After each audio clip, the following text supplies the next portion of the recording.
Maribilib, criminology student sa Bacolod City nga nag-untat. Ginasaluduhan sa iya paghimakas nga makabalik eskwela. Pagbaligya sandwich sa gwa mismo sa iya bulutuan, diskarte agod makatipon kwarta pang enroll. Samtang isa agod sa Samaritan, ginsorpresa ini agod ipabatsyag ang hashtag Best Christmas Ever sa estudyante nga nagpangabudlay. Yaring balita nga itong gintutugan.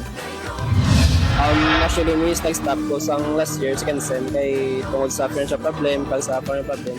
Inspirasyon ang dalasang sininga video sa mga pamatanon kung saan makita ang ining lalaki nga nagatambay sa atubang sa isa ka universidad. Bit-bit ang iya mga ginabaligya nga pamahal. Ang mas nagtandog sa blatsyagon sa kadamaan, amo ang papel kung saan mabasahan ang mga tinaga nga For My Studies. Sa coastal community, sang Purok Agaycay, Barangay 2, natultulan sa news team ang lalaki sa viral video. Siya si Rodelyn Mejorada, 20 anyos, isang first-year criminology student, apang naguntat bangod sa mga sirkumstansya sa kabuhi.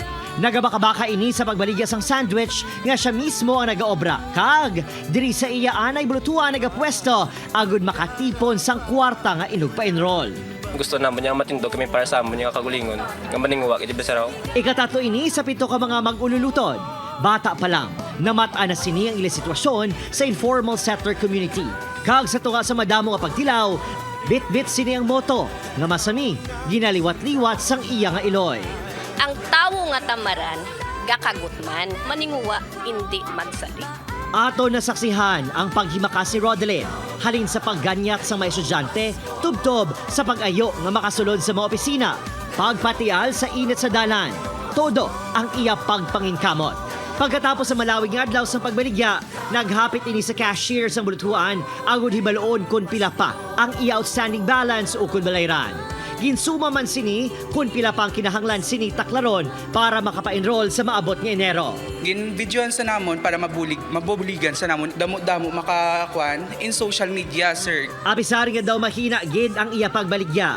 May nagahulat naman nga sorpresa nga sigurado makapabatsyag sa iya sang espiritu sang Paskwa. Nakita ni Katrina Gallio ang video sang paghimakas si Rodelyn kag daw kaangay nag-rewind sa iya ang mga inagyan sadto. Pargo kay nakita ko gid ang self ko siya. Ang iya sorpresa, isa ka negosyo package para kay Rodelyn nga nagpatulo gid sang iya nga luha. Maggamit niya ini agud mapadamo pa ang iya mga inugbaligya kag may pang Noche Buena pa para sa iya pamilya.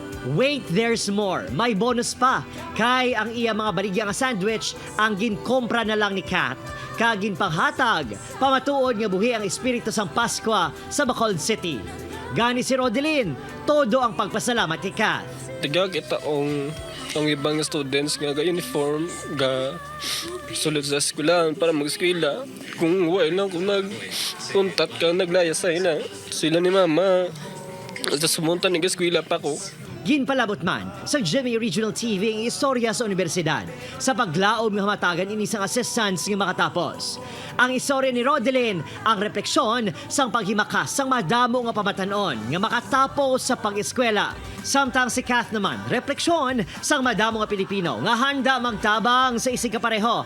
Agud ululupod ang makahambal nga hashtag Best Christmas Ever kag hashtag Feeling Blessed ngayong Pasko. Obachirinal Gasilio, Adrian Priatos, 1 Western Visayas.